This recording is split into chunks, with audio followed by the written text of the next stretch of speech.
Yo, so I screwed up the time on this one and had one dude show up for a little chat this morning, but then he had to go eat his breakfast, so it's just me. And I was just going to bail on it, but I thought, no, I'll say a little something and maybe it'll be helpful to somebody. We'll see how it goes. So today was going to be all about managing your emotions. And of course, for those of you who are members, we do have the Managing Your Emotions course in the Brojo online university. So check that out if this is something you're interested in. I figured I'd just freestyle rant for a little bit, my thoughts on emotions and the role they play in your life. And it's funny, it's something that, I mean, you can see nobody showed up to the webinar. It's one of those topics that people either don't take very seriously or don't seem to have much of an interest in. And yet, your entire life is simply a wave of emotional experience. Essentially, having emotions is life. That's all life really is, just feeling things.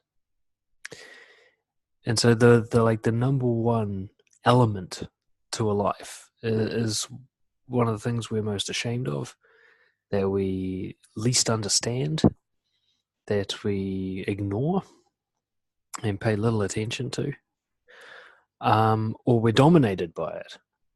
You know, there are people out there whose emotions absolutely control them. They're like a branch on a stream just sailing down this thing of emotion from one disaster to another. So I figured I'd talk about it a little bit. I want to share my experience, which was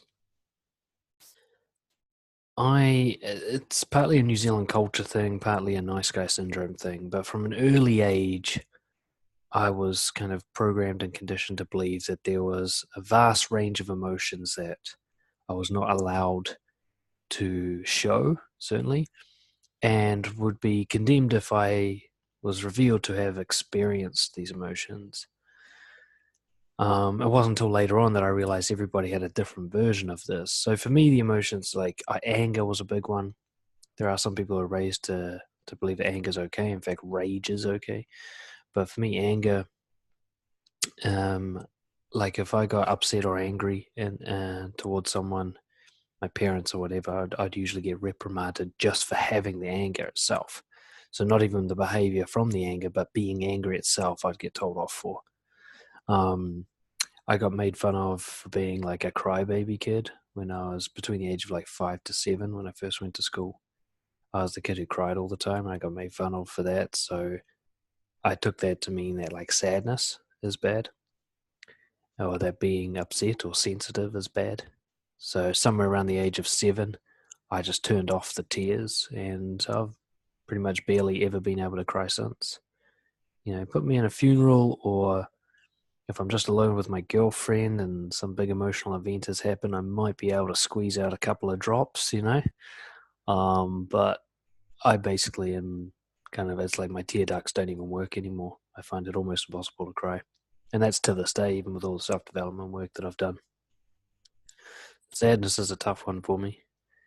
I we never called it anxiety, but if you think back to time like in school where you got to do a speech and you're nervous, you never say I'm nervous, do you?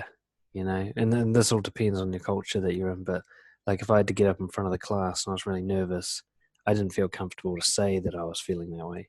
I had to pretend that I wasn't. So somehow early on, I developed shame around that emotion. Until recently, I've seen that depression is something that people really hide. It seems over the last couple of years to become something that's more normal to talk about. And that's good to see. But even just feeling a bit low, feeling antisocial, like you can't be fucked, bored, unmotivated, unhappy, anything other than like loving life. You know, I remember feeling that I had to kind of force it. You know, feeling disgust, offense, dislike, you know, that kind of, you've got nothing nice to say, don't say anything at all. So that whole range of emotions of disliking something, being offended by it, all of that was ashamed. Fear, of course. You couldn't be a pussy. Couldn't be a coward. Not even sure where I got that from. Too many action movies, maybe. But I remember that one being something I couldn't show. I couldn't even show extreme amounts of happiness. So it's okay for me to be like, yeah, I love life, but not too much. I don't want to be a tryhard, right? The cool kids don't enjoy anything that much. You know, the only sort of emotional state, that kind of sarcastic, apathetic state, that was the most acceptable one in high school. So if you're really excited and passionate about something, then you're definitely a geek, you know, and you had to hide it. It'd be weird because I'd be in a band, which I loved being in, but I had to kind of pretend that I didn't love it that much. The word love still feels weird for me to say. I remember I really struggled to use that word, especially about a person. There were certain times I say, oh, I love my dog, or I love heavy metal music.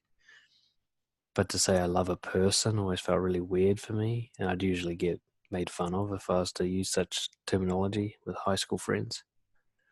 So there was this, I just remember growing up with very vast, nearly all the emotions. I wasn't allowed to have them.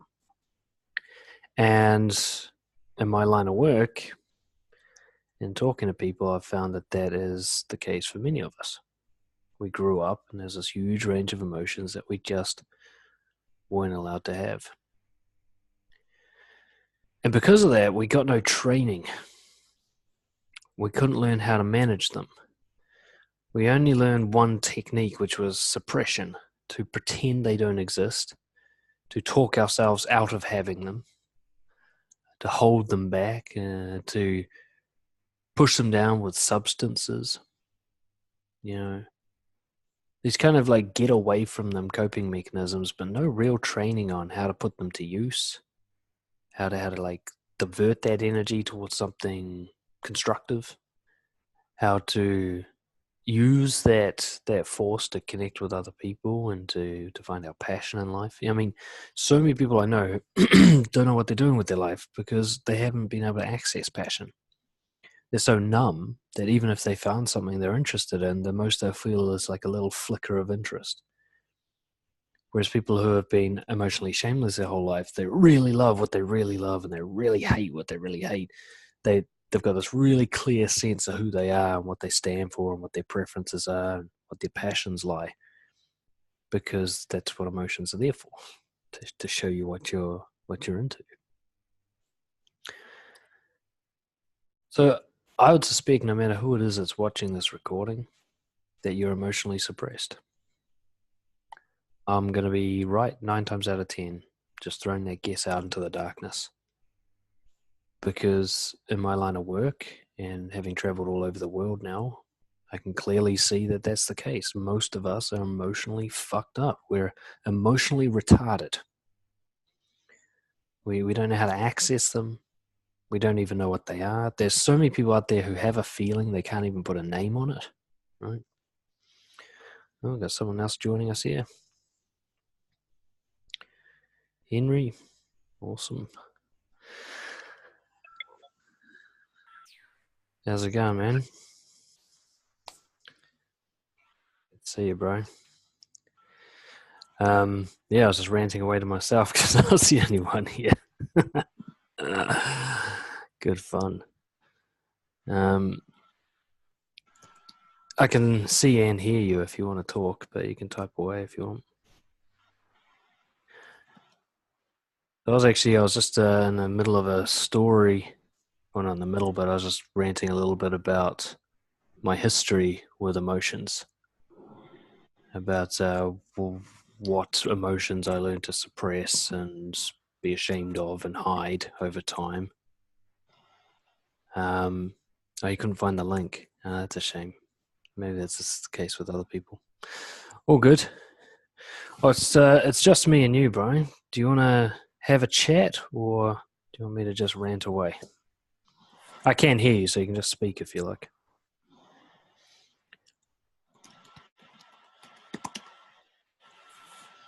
Cool. All right.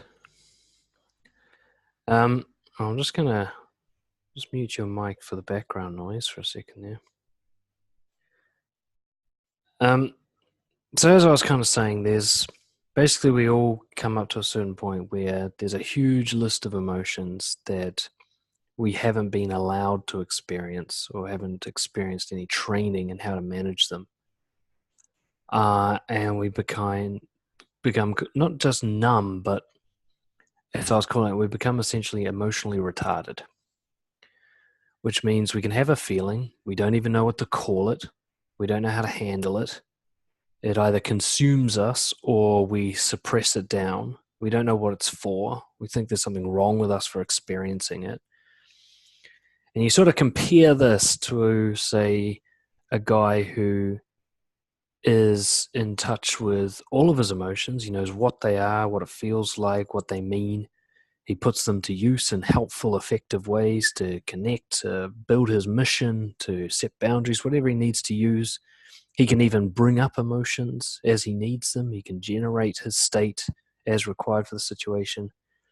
You think of the gap between a guy who's like that emotionally healthy and somebody who can't even show sadness, you know, that massive gap of development.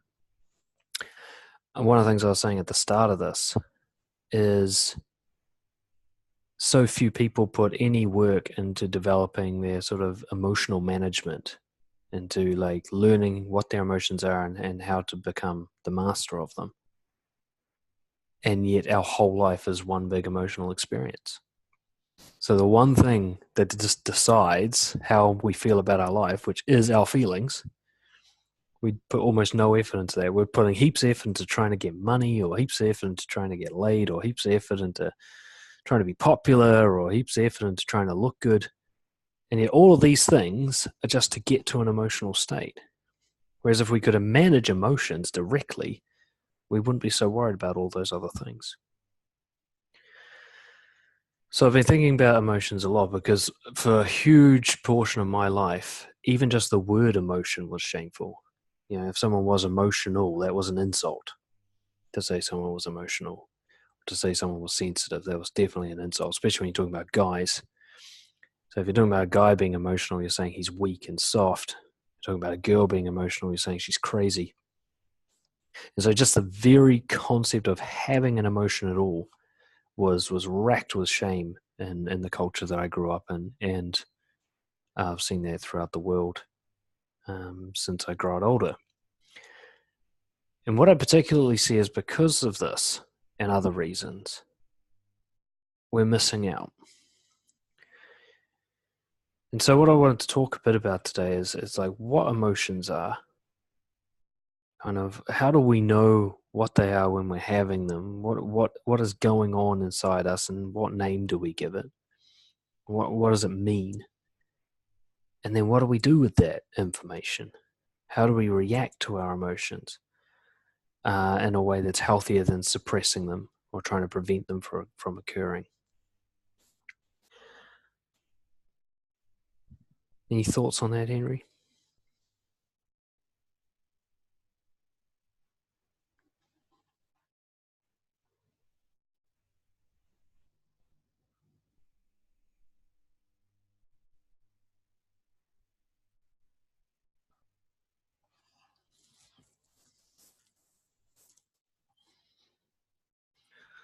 Yeah, think about the Zouk dance class.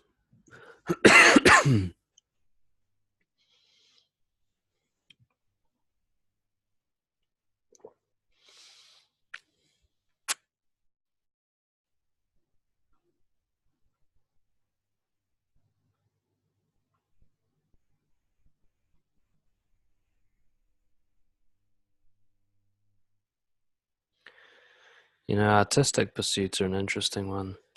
There's quite a few like nice guys and stuff that I've worked with who are into dancing or acting or painting and drawing and that kind of stuff. And they just can't quite seem to get above a mediocre level, you know. And I strongly suspect it's because of emotional repression. You need to be emotional, and you need to know how to manage emotions in order to do well artistically. So it's interesting to see guys that have a passion for something, but they won't unleash it properly. Same with music. So you said you get extremely nervous if you like the girl you dance with. So if I haven't been so expressive in classes like that, right? The, and this is classic. Both attraction and nervousness being shameful emotions to experience. You know, I've had an interesting insight about attraction recently. When we actually zoom out and see the kind of category that attraction's in, we see just liking something. So say romantic or physical attraction is just in the category of liking something, preferring something.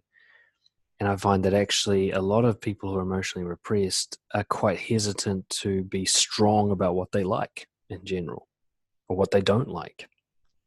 I can see this a lot in people pleasers where they're like, it doesn't matter where we eat, wherever you guys want to eat's fine with me. This kind of not even willing to show what you prefer. That there's a range of options, and quite often that the people pleaser will suppress themselves into believing that they don't even prefer something. You know, um, yeah. So it can be really interesting, that whole like shame we have around just saying I like something or someone. It's a weird thing to be ashamed of, isn't it? I mean, it makes sense to us at the time when we're feeling the shame, like, oh no, they're going to judge us or reject us, and everyone will fucking, our reputation, blah, blah, blah. That all seems like really clear information at the time. But we just step back and look, why am I ashamed because I naturally like someone? Why is that a thing that's wrong? I mean, how is the human race going to survive without that happening? I mean, we're not going to shag each other and have kids if we don't like each other. And yet somehow I've come to the conclusion it's wrong for me to just even feel it. Not to act on it even, just to feel it. You know? Yeah, and yeah, as you say, Henry, you get nervous because you're going to see them again. If they don't like you back, it's going to be super awkward or whatever's going to happen. And it's really interesting that an emotion, if we look at it again, coming back to the concept of emotions, if you think it's wrong for me to show attraction if I'm not sure that they're going to like me back, what you're really saying is it's wrong for me to have a feeling if it doesn't lead to a goal being accomplished. Like the feeling itself isn't good enough. It has to win. If it doesn't win, it's wrong and bad. And we see this a lot all the time as well. Like somebody will get angry, but they push their anger down because it doesn't have a point. There's nothing to be angry about. Or someone gets stressed and they get angry at themselves for being stressed because there's nothing to be stressed about. It's like the emotion's not good enough by itself. It needs to have a good reason. If it doesn't have a good reason, it's bad and wrong. We can't just feel something. We have to feel something with a purpose. This has to lead somewhere. And again, it's like so common sense to us to think this way, and yet we don't question it. Like, why can't I just have an emotional sensation and that doesn't have to go anywhere? It can just be like a wave coming into the beach and then going back. It's just a thing that happens. It doesn't have like a point. And it's really weird, isn't it, to think that an emotion should have a rational reason. I mean, those are two completely different things, emotionality and rationality. I love it when I always talk about, like, if you want to learn about emotions, you got to watch other mammals that don't have the neocortex like the human does. So watching dogs is my favorite. Dogs are really expressive emotionally. You can always tell what they're feeling. And they're a great example of an animal that expresses emotion for no other reason than to express emotion. Like it's not really trying to make anything happen. And I mean, sometimes it sort of is, but all it is showing you how it feels. That's the like beginning, middle, and end of the story. It's not going anywhere with it. Like a dog will show you that it's upset with you, even though it knows being upset with you won't change your behavior. So it will show you even though it's not going to get what it wants. A dog will beg for food even though he knows you're not going to feed him. He's just saying, I want food. He's not saying, well, I'll only show him I want food if I'm going to get food. Because I want food. I don't want food. It doesn't matter like where that's going to end up going. So here he's saying, come from the feeling, a lack of things. You're bringing something up here that I want to address, because One thing I've noticed about having a girlfriend who's very feminine is that she feels everything very strongly compared to me. I'm like numb compared to her. Now I'm better than I was. I have a broader range of emotions now than I ever did. But I'm still just scratching the surface compared to like how excited she can be about something or how down she can be about something. I just don't have that range. And what's interesting is being with her, it's like I get to experience that vicariously. So I get to feel life more through her than I would by myself. By myself, everything's a bit gray. Like, big thing happened, but no big deal. Small thing happened, no big deal. Like, I don't get hit by much. But with her around, it's kind of like, oh yeah, that is quite exciting. You know, I get this kind of like, oh yeah, like I didn't think that, that would be worth feeling something about. And I think sometimes we crave a relationship for that reason. It's because we just want to fucking feel something. We want to have some emotional sensation of living. Sometimes I think we're too close in. We're like, oh man, I'm just so nervous about this girl because I'm trying hard to get laid. And we don't zoom out and go, actually, I'm just trying to have a more meaningful life here. I want to feel something. I want my life to be like enjoyable and exciting emotionally. I just want to feel fucking alive. I think a lot of us we've been numb for so long. And I mean, depression is essentially extreme numbness. People often, I think of depression as sadness, but sadness is a feeling. Depression isn't. And that's the brutality of it. It's this apathy.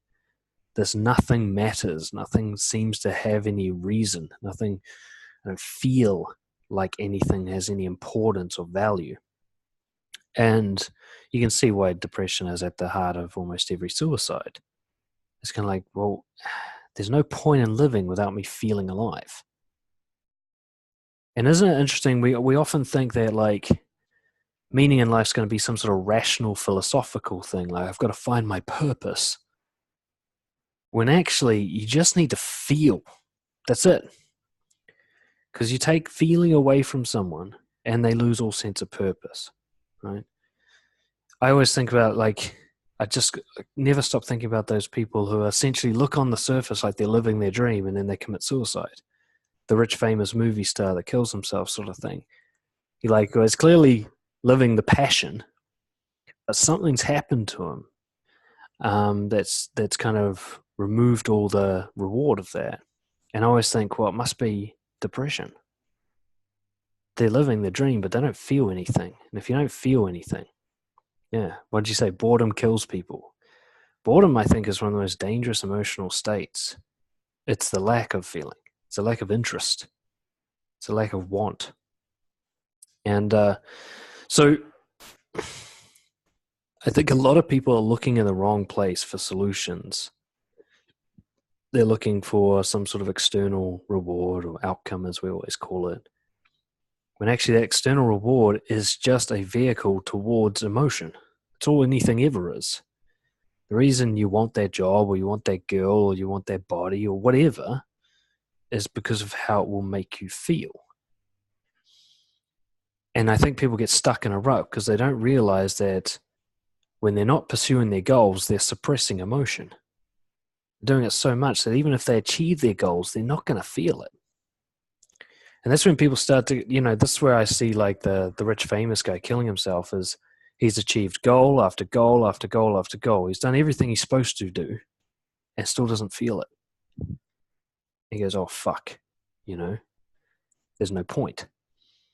Without realizing, if he had focused instead of achieving goals on how to expand his emotional range, how to manage his emotions so he can feel, then the goals wouldn't actually be that important. He could become the guy who enjoys going for a walk as much as some people enjoy getting a promotion, become a person who has a range. My theory is, it's based on Brené Brown. We spend so much time trying to suppress painful emotion that we don't realize that the consequence of that is we suppress all emotion. Emotions are a package deal. You can't just hold one back. So you can't kill all the painful ones and get to have all the pleasurable ones. They're all intimately linked. Your emotional range is essentially one thing. So if I'm suppressing sadness and anger and all that, then I'm suppressing happiness and curiosity and all these other things that will stop me from fucking killing myself, you know? And because this is why it's such a big topic for me. I spent so much effort suppressing emotion from a very young age, hiding how I felt, trying to look cool and unaffected and so on, that I thought I was a psychopath. So by the time I got to my mid-20s, I was convinced that I was actually secretly a psychopath because I didn't care about anything. I didn't feel anything. It was kind of a lie I told myself because there are things that were certainly very important to me, and I felt a whole lot of anxiety most of the time.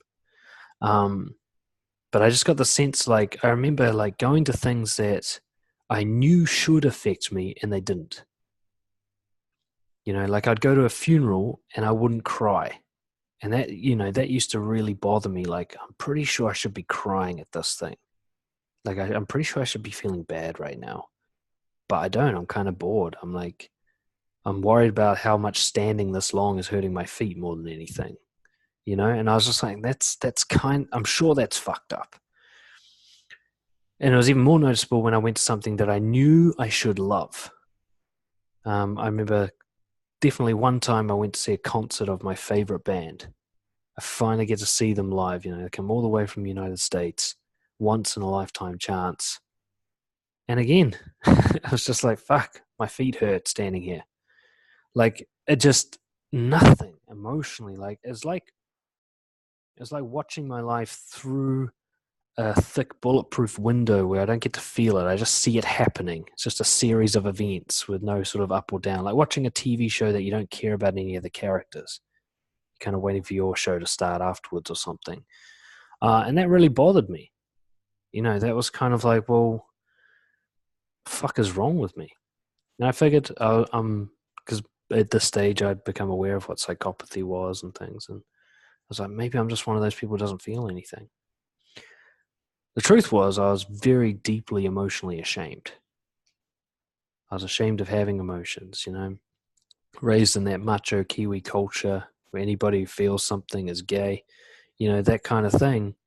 I really I was sold on that, and I just hid everything I felt from others, and then eventually I was hiding it from myself. And what I didn't realize is it was because of that I couldn't figure out what I wanted to do with my life, and I couldn't figure out how to connect with people, and I couldn't enjoy the small things.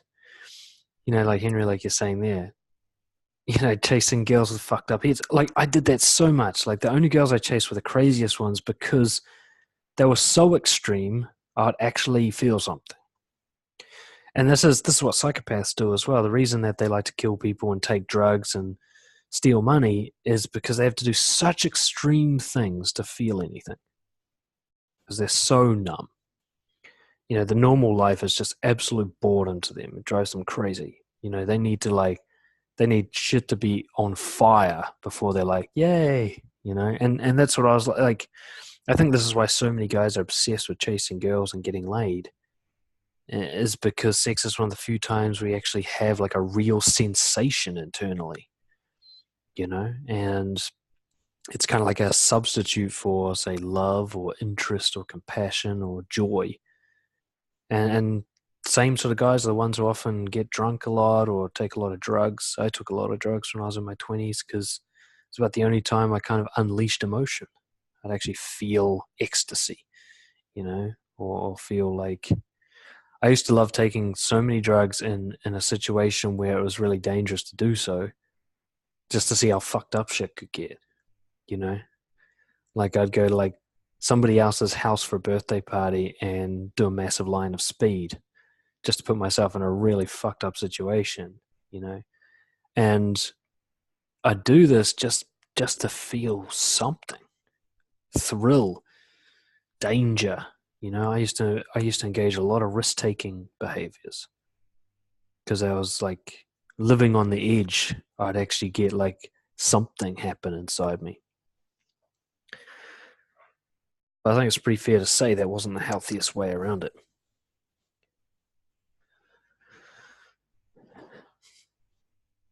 I think one of the key points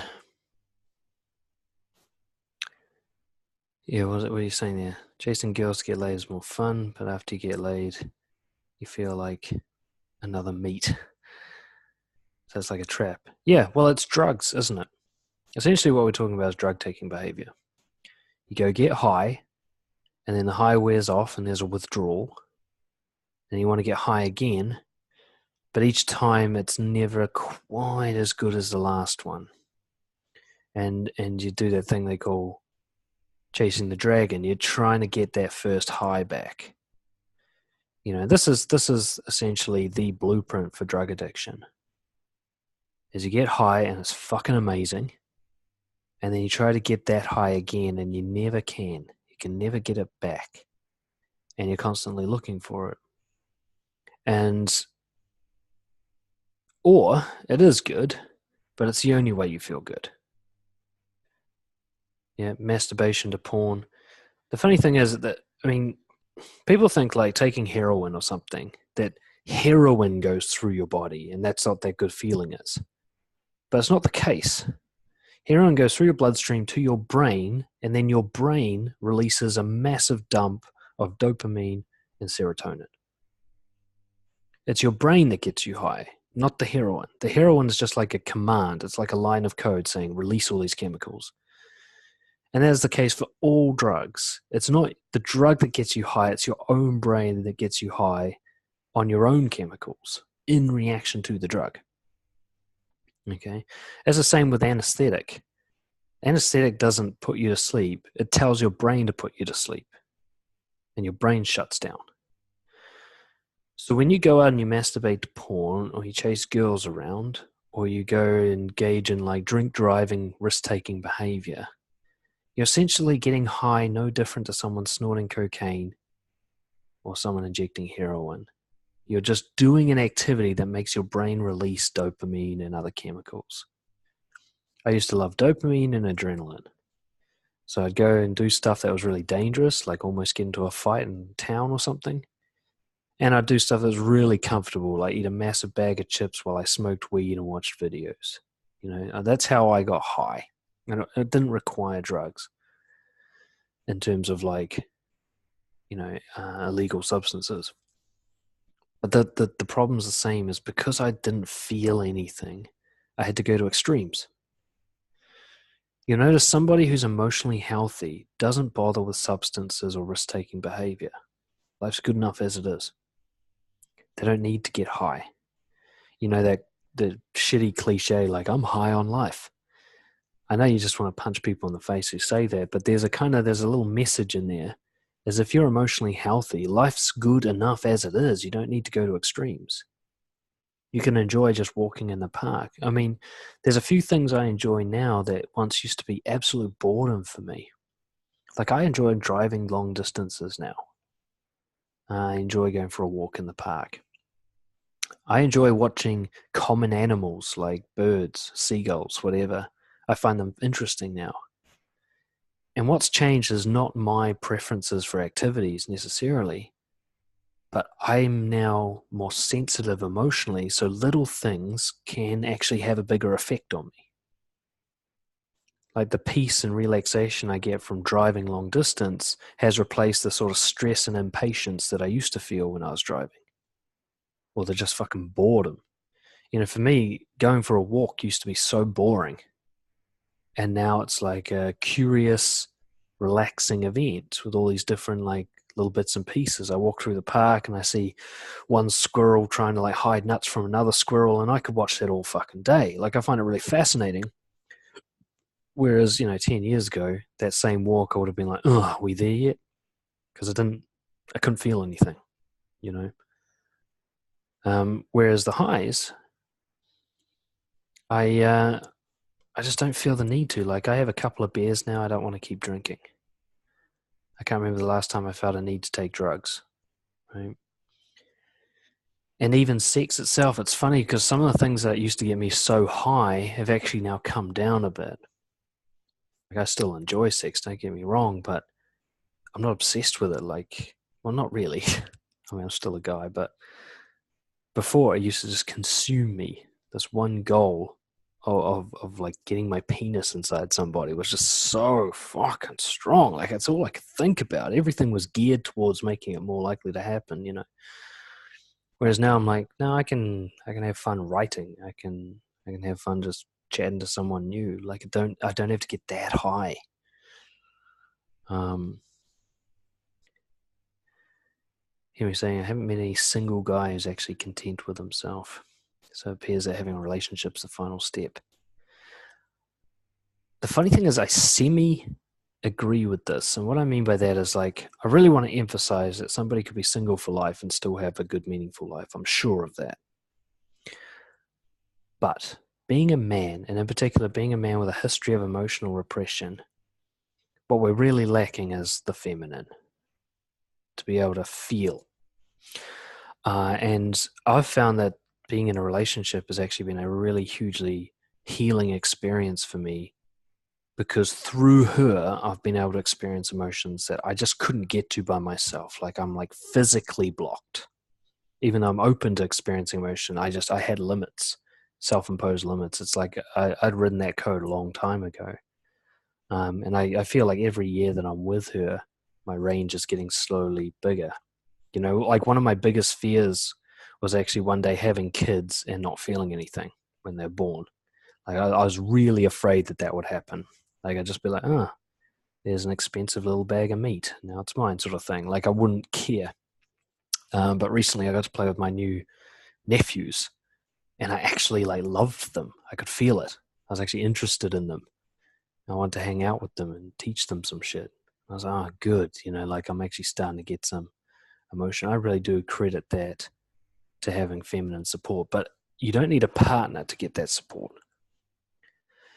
One of the reasons I emphasize so much that guys in this category should make friends with girls is to get that feminine influence, to be around people, even if they're the extreme, to be around people who do feel stuff.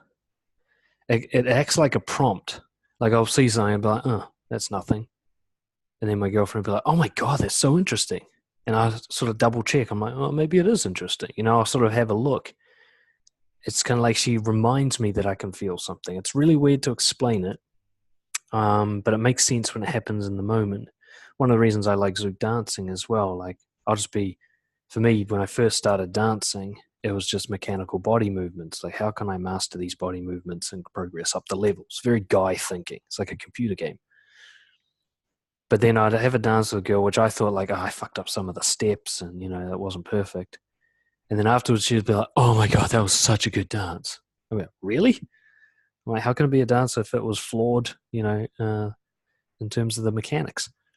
And I realized, well, that's not the bit she's measuring. She liked the feeling of the dance. And so then I'd start focusing, rather on getting the moves right, on like paying attention to the girl so that it felt like a good dance for her. And then I'd feel it. You know, I'd feel like a girl sort of put her head against me, or I'd see her like with her eyes closed, trusting me or something, and I'd actually feel something. I'd be like, whoa, this is like, something's going on here. It doesn't matter if I get it right or wrong. But I think one of the things I've really got to emphasize is an experience that I had, which was I wasn't focused on emotions or anything, but at the time I was really focused on honesty. And so this is like when I was just finally fading out of the pickup artist thing. And my final sort of stage was doing this very direct game where you go up to people and you just tell them that you're attracted to them and that sort of stuff. And at this stage, I was doing it really for value-based reasons. I was doing it for courage. I was doing it for integrity. I wanted to get over my fear of attraction, and I was just trying to get over it. I wasn't really trying to get anything from the girls. Like, in fact, I was quite happy with nothing happening, because that would have been too much for me to handle anyway, you know. So I was kind of really focused on that. And it started to ripple out into my other areas of life. Like I remember once telling this really, really gorgeous girl that I was attracted to her. And then the next day I got angry at my boss and I just told him I was angry at him. I'd never done that before. And I realized that being bold and courageous with these girls had like opened up my range for being open and honest with others. And so I'm in this like period of time in my life where I'm just like looking for opportunities to be more honest, particularly about how I felt. You know, whether I like something or don't like something, whether I think something's right or wrong, you know, whether I want it or don't want it. You know, I was being very, very sort of direct about my preferences. I wasn't really good at saying things like I'm feeling sad or stressed or whatever, but I was saying yes to that, no to that. I was just being really clear about my preferences. Attracted to you, not attracted to you. You know, I want you to do that. I don't want you to do this. I was just being really honest about that. And there's this moment, I've described it a few times, where I was just, after a few months of doing this, I was just driving to my parents' house. I remember it really clearly. And I was just thinking about all this stuff. I was just thinking, fuck, I've been so honest lately. And I was kind of reminiscing on all these big ticket moments of honesty that I've been through, proud of myself sort of thing. And then I thought I started having a heart attack. There's just like this huge pressure in my chest. It felt like I'd come up too quickly from scuba diving. I was just like, oh, my chest was exploding. There's all this like tingly sensation in my body and stuff. And my temperature went up. I was like, fuck, I think I'm dying. And I like pulled over. I'm like, fuck's going on? I sat there. I'm like, well, it isn't really an unpleasant feeling. Like, I don't feel sick or hurt. It's just this extreme feeling. And it was kind of like, it's almost like I had found out that I won the lotto and my best friend had died at the same time. This kind of just overwhelming sort of surge of joy and sadness at the same time. It was really bizarre. I sat there just thinking, like, fuck's wrong with my body?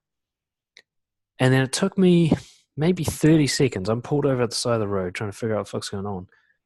And it took me 30 seconds to just realize I was just having emotions. That's all this was. It had been so long since I'd had such an overwhelming emotional wave of sensation that I didn't even recognize it. I thought something was physically wrong with me. And when I thought about it, I was like, I've just been reminiscing about how honest I am. I'm proud of myself. And at the same time, there's like a tragedy of all those things I've missed out on in my life from not being this way. And all of that was going on in my head. And then that was my sensation and reaction to it. This kind of joy plus tragedy. This like optimism about the future plus regret about the past, all happening at once. And it was just feeling. And that was a huge breakthrough for me because I realized something about being honest about what I wanted and didn't want and how I felt has allowed me to open up my physical sensation range. Like I can now actually, it isn't a rational calculation anymore. I'm actually feeling it now. I'm feeling heat and tenseness and like feels like stuff going through your veins. Like there's actually stuff happening inside my body, which, you know, I finally came to recognize that's what having an emotion is like. You know, it's like being a psychopath your whole life and then suddenly someone turns it off and you have to suddenly experience emotion, or being colorblind and you can suddenly see color. It was really fucking weird. But I remember at that time having no doubt in my mind that this was a direct consequence of just being more open vocally about how I felt, my preferences, all that kind of stuff. You know, there's a whole range of things I was doing at that time in my life, but when I had that feeling, I was like, this is actually what I was scared of. The physical sensation of emotion is so strong that I had to pull the car over. The idea of having that happen in somebody else's presence, to have them judge me and all that kind of stuff, I'm like, that's what's been holding me back this whole time. But I was a different person at this stage. I thought, well, fuck them. You know, if I have this sensation and someone judges me, that person can go fuck themselves. It took me a long time to kind of get there, I think. But I guess if there is a point I'm making is that the realization I had really in that moment was just how much I'd been missing out by trying to avoid that. You know, like trying to get high all the time in various ways and sort of trying to avoid being judged for feeling something or whatever. I was the only person who was suffering from that. You know, I was missing out on the sensation of being alive. And it's funny because it's since calmed down now that I'm used to it. But I feel things now. Something bad happens, I'm instantly stressed. You know, something good happens, yay, little like warmth goes through me. Sometimes I look at my girlfriend and I actually just have this like really warm wave of love just go through my body. I can't remember experiencing that ever in high school or in my 20s. You know, that feeling of just looking at something going, oh yeah, I'm very grateful for that. And it's actually a sensation rather than a thought. You know, I hear a lot of guys when they talk about emotion, they say the words I feel, but then they just say thoughts. So, oh, I feel like you owe me $400. Like, that's not a feeling. That's a calculated thought, you know? So I feel like you're disrespecting me. That's not a feeling. It's a thought. But that's the closest a lot of guys have, is they can talk about thoughts as if they're feelings. But a feeling is heat in your chest or tenseness in your shoulders or like a warm sensation going through your body or an agitation. You know, there's actually physiology to feelings that I think most of us are numb to. Or the opposite, we have nothing and then we explode. So instead of anger, we have rage, you know. Instead of sadness, we have depression. Or instead of nervousness, we have like chronic panic attack anxiety. You know, we hold everything back and then it detonates. And so we either get nothing or the extreme. And because we only have nothing or the extreme, we think having the emotion is bad because the only time it shows up at 20 out of 10. This overwhelming like explosion of force that we can't handle. So we become scared of it. You know, I used to work with a lot of violent guys and they were scared of their anger because the only time it showed up, they would beat someone up. So, well, that's not anger. That's rage from suppressed anger. Anger is just like, rrr. You don't beat someone up from being angry. You beat them up from like 3 weeks of anger exploding out all at once. But because that was the only anger they knew, they were actually terrified of anger, which completes the cycle. They suppress anger because they're scared of it. And then because they suppress it, they have these rage attacks, which makes them more scared of it, so they suppress it again. You know? And I think, you know, you were talking about attraction. You know, a guy does something, he takes some little risk when he's younger, expressing attraction, or even just showing interest in something. Could be nothing to do with other people. Oh, that's my favorite band. You know, somebody's like, you like that band? What a fag. And straight away you're like, oh, don't show what you like. That's dangerous.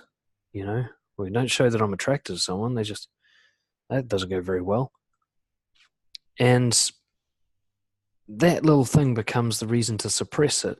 And it takes something like attraction. So if suppressing anger leads to rage, suppressing attraction leads to creepiness. And then that way, your only versions of expressing attraction are these creepy, weird, indirect, shameful things, which get more negative reactions. So you suppress even more. And you're stuck in the trap. You're stuck in the cycle. It's like being at the bottom of the waterfall, just tumbling. Everything you do makes it worse. Without stepping back and realizing, I'm making this thing happen, this cycle. Because I suppress. It's not because I express. It's when I do express, it's an explosion. Or it's some weird, creepy, filtered thing. You know, if I was just open and honest all the time, I like that. I don't like this.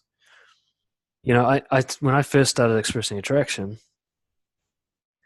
it was much more along the lines like I'd be just talking to someone, I'd be like, I like you. I'd just say it like that. I wouldn't have to be like, my heart soars whenever you walk into the room. You don't have to talk like that. You can just be like a kid. Like, I like you. I don't like you. That's my favorite toy. I hate that movie. Just really like really basic, you know? And what I found is when you talk like that, there's no creepiness to it. You don't have to be like, someone sent me a screenshot the other day saying, this is why guys are scared of expressing attraction. And a girl had put a picture of her face like, ugh. And she said, this is the face of when some guy you're talking to suddenly says, I'm obsessed with your cleavage. You know, I'm like, well, that's one way to express attraction. But you can just say, I like you. You don't have to like build it up until it creeps out in this yuck sentence. You can just, as soon as I meet somebody like, you know what? I looked around the whole room, you're my favorite. It's really bold, really simple, and just really like just basic core emotion, preference, like versus dislike. Right? You don't even need to call it attraction. I often say one of the first things I said to my girlfriend was, "You're my favorite." That's all I said. You're my favorite. And that was true. There's 10 girls in the room. She was my favorite. So that's what I said. I prefer you over others, essentially. People get fucked up about attraction, but imagine if you just talked about people like you talk about food, you know? Oh, those guys make the best hamburgers, and oh, I don't like tomatoes. You can be like that with people. It's like, yeah, you know what? Out of all the people I met tonight, you're my favorite. It's like, I love everything about that hamburger except they put tomato on it. You can be like, you know what? You're such an awesome dude, but fuck, I disagree on your politics. You just be really basic like that, and that can like help like break the cycle where you repress and creep out, or where you suppress and get rage attacks or whatever, rather than being like raw and smashing someone when you're angry. You can just go, like, I don't like that. As soon as it comes up, that's not for me.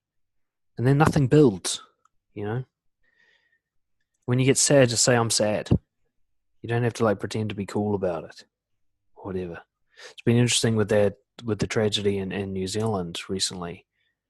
I have a few friends I talk to about it, and just the nonchalance where they're just like, yeah, am I the only one who doesn't care about this? Shit like that.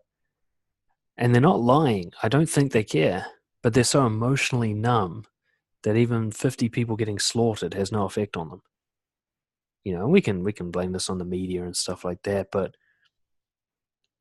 becoming emotional doesn't mean that every murder puts you in bed for a week. It just means you can actually feel something, where you don't just disagree with something mentally, but you actually feel it. You got a question there. How can one catch himself to realize when he hesitates to express his honest feelings? Like me, I still hesitate to express attraction in weekly classes. Social pressure. I did a little exercise with a client just yesterday, kind of training exercise. And we can kind of wrap the call up with this, actually. One of the things I realized that made me feel like a psychopath and made me really worried was that I didn't have a clear idea of what I liked and disliked. So I might even be, say, attracted to someone, but not know why. Why that person and not others? I couldn't answer that question, really. I didn't know why I sort of had these preferences.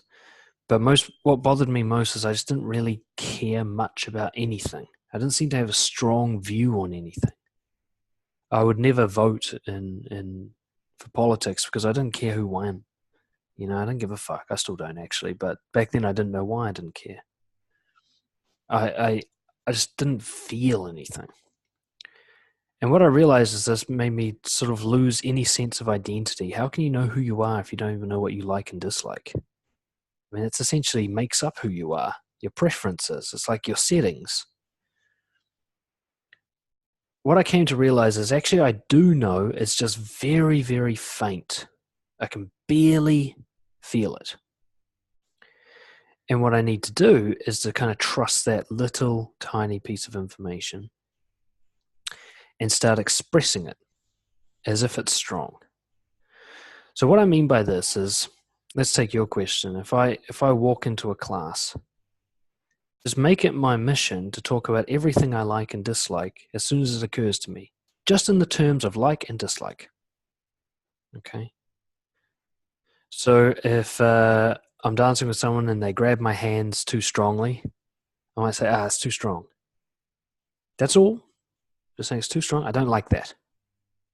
Not suppressing anything, any feeling whatsoever, even if it's just like, it's only a little bit too strong, like it doesn't bother me. Speak about it as if it is important. Okay? Because what you're getting is a very numbed version of your preferences. It does bother you that this person's grabbing your hands too tight. It just doesn't feel much because you're so suppressed. Now, later on, years down the track, maybe you'll realize that never really bothered you that much, but you don't know until you bring out your range how much each thing affects you. Now, same thing if you get into you're at a class and you come up on the girl and you think, I'm attracted to her. You're not even really sure what that means. You like looking at her. You don't really know why you like looking at her more than you like looking at a painting or something like that. Like, what is it? Is hair of a certain length enjoyable to you? Why? We don't really know. We just look at someone, we like them. We look at a group of people, and then there's one that we keep looking back at. That's all we know. We don't really know why, though. We think we do. We go, oh, she's so hot. Well, what is hot? There's other guys who think she's mud. So what are you talking about? We get this thing, we get the sense that I like something, but we try to make it more complicated than what it is. Oh, I must be attracted to her. I want her to be my girlfriend. I should take her out on a date. No, you notice her more. That's it. That's it. And that's all there is to be expressed. It can be saying something as simple like, finally I get to dance with you. Or, like I said to my girlfriend, like after you dance with him, like, I think you're my favorite. And you move on to the next person. Not trying to take it anywhere, not trusting it to actually mean anything deeper. But just like, I know who is my favorite. I know what I prefer. Like if I'm dancing with someone, there's certain type of follow that I prefer to feel. When someone's grabbing onto my hands for dear life and making me hold their whole weight, I don't like that. I don't know why I don't like that. I just don't. When someone's light as a feather and like controlling them with my hand, it's so subtle and easy, it's almost like I'm controlling them with my mind. I like that. So I'll say to them, I like the way you follow. I don't need to say like, so shall we go get a drink and be lovers now? I don't need to go that far with it. I say, there's a thing about you. I noticed it and I like it. And to be able to do the opposite as well, which is actually equally as important. Which brings up the question. So as you're doing this thing, there's going to be the goal attached. So with attraction, it's like, well, am I trying to get laid and get a girlfriend? With anger, is it like, well, am I trying to control the person's behavior and make them stop? With sadness, am I trying to get like compassion from people? The goal is not an emotion. So you say my desire to score with the girl. Scoring with the girl is a goal, not an emotion. Desire is the emotion. Scoring with the girl is not an emotion. That's not a thing to be suppressed. It's just like an extrapolation out from a feeling. I feel attraction, and then you think of like sex in a relationship. Well, sex and relationship aren't feelings. They're just mental images in your head. They're just stories attached. The feeling is just like. That's it. Right? I always find it really baffling. I mean, I used to do this all the time myself, but when somebody says, oh man, I really want to sleep with that girl, and they've never slept with her before, I was like, well, how can you know that you want that? She might only want to fuck you in the ass. You sure that's what you want? She might punch you in the face while having sex. You don't know what she's going to be like in bed, so how can you know that you want it? Right? She might cry the whole time. Is that really what you want? You have no idea what she's going to be like, so to say that you want it is a lie. The truth is you have desire when you look at her. That's all you know. She might be your worst nightmare. You don't know yet. All you know is a feeling comes up when you observe her. So to say that you want to sleep with her is wrong. Just to say that you want, that is more accurate. And when you start using your language in those terms where you talk about emotions as just a sensation, just a urge, a push, not to anywhere, just the push itself, just the feeling. I get it when people they'll say, oh, I'm so stressed because I'm so busy, blah, blah, blah. It's like, no, you're just stressed. Don't add all that extra shit. You've got no fucking idea why you're stressed. You might be allergic to some food you're eating and not even realize it. You don't know why you're having cortisol go through your system. You just know that there's stress. To be able to just say, I'm stressed, full stop. Be able to say, I'm angry without anybody having to change their behavior. Be like, I'm angry right now, continue living your life. Even though as you do so, I get more angry. To get back to the point where emotion is all there is. The the reason I'm sort of going on about this is because this was the healing process for me. Is if I just started validating my emotions as they came up by expressing them. I feel this, I say it. I feel that, I say it. I like this, I say it. I don't like this, I say it. No further goal than just to get it out. My range started to build. I came to realize that sometimes I'd be like, I don't like that. And then afterwards I realized, yeah, but I don't care about it. And then another time I would be, I like that. And I realized, hey, that is actually quite important to me. And I'll go into it further. And I started to realize my emotional range is really just the simple binary. It's telling me what to move towards and what to move away from. That's all. That's all it's there for. And some of the things that tell me that I thought were telling me to move away are actually telling me to move forward. Like anxiety is not telling me to run away from something. It's telling me to go towards it carefully so that I become braver. I started to learn things like that. That sadness isn't something to run away from, it's something to go deeper into. But anger might be telling me to get away from something. It was different every time. I don't have more time to rant today. But Henry, sort of bring up the issue, which I know is a key one for so many people. You think you have to do something with the feeling that it's this complicated goal that you want. Bringing it back to the basics, like imagine being a child again. Just like, I want that. I'm hungry. I'm tired. I'm sad. They never explain themselves, children. They don't give a fuck why it's happening. They just express it. Same with dogs. Yeah, your emotion and the end goal that your brain attaches to it are two different things. In fact, usually the end goal is something that will suppress the emotion. Like you'll get over your attraction stuff if you could just sleep with her, you can get to the end of this emotional torment that you're going through. I'm angry and I want someone to change their behavior so then I can stop being angry. Just be angry. Fuck it. Be angry. Be desire. Be stress. Be fucking boredom. Be curiosity. Be any of these sort of states of feeling. You don't have to do anything with it, but you do have to allow it to exist, and the best way to do that is just to express it.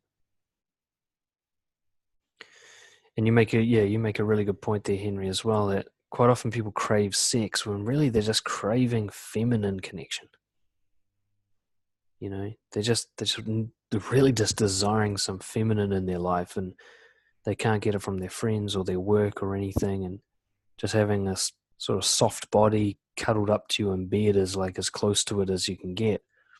It's how guys are like so honest right after orgasm. It's the only time that they feel safe to be emotional, sort of thing, because the goal's finally achieved, and then that feminine presence of someone who accepts them.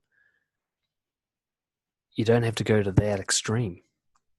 That's what I love about dancing. It's full of these really feminine girls, and they're quite happy to talk about feelings. So tell them that you're nervous, or tell them that you're struggling with the dance move and you're confused, or tell them that you're happy to dance with them or that you love their connection. Just let that feeling out. They'll be more than happy to create a space where you can do that without judgment. And then the more you do it, the more you'll sort of come into contact with these emotions, be able to name them. And we won't go into this now, but you'll be able to figure out something helpful to do with them.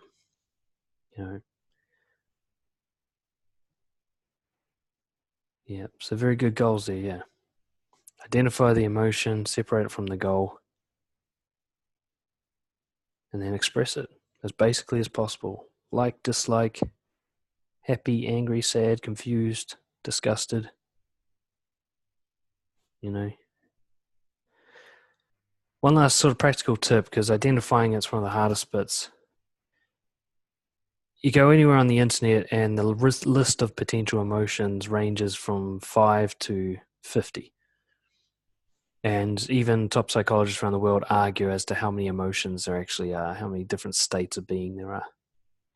I've found that there's a movie called Inside Out, this children's movie, that made it really helpful because it boils it down to 5. I found almost any emotion you're feeling comes into one of these 5 categories anyway. Joy, anger, fear, disgust, and sadness. Joy, anger, fear, disgust, sadness. Pretty much anything you feel is under one of these umbrellas. All pleasurable sensations are under joy. All strong masculine sensations are under anger. All avoidance sensations are under fear. All offense sensations and upset are under disgust. And everything from gratitude to grief is under sadness. So what you can do is when you have any, like, you can stop at any moment of the day and just say, which of the 5 categories am I in right now? And just notice there's something there. If you have to choose one of the 5, even if it's only 1%, like a little flickering light, which one are you in? And just learn how you feel by doing this. Learn what the children of these categories are, that stress is the child of anger sort of thing. Disappointment's the child of sadness or maybe disgust. So Henry's saying, in Japan they sell pillows that resemble female lap. The Japanese men are a lack of feminine energy. Yeah, I've seen, actually in Japan as well, there's these, you can pay for like a cuddle.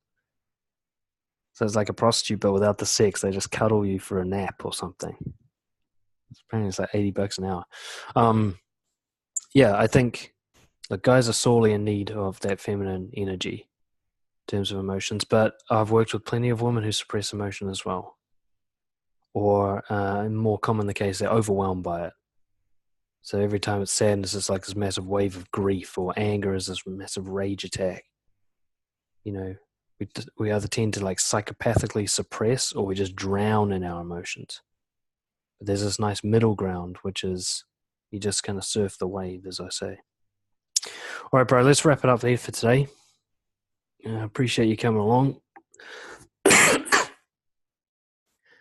And yeah, look, this is a big topic. It's probably more important than just about anything, really.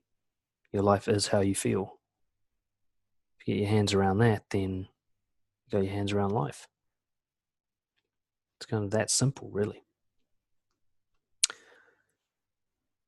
Alrighty, man.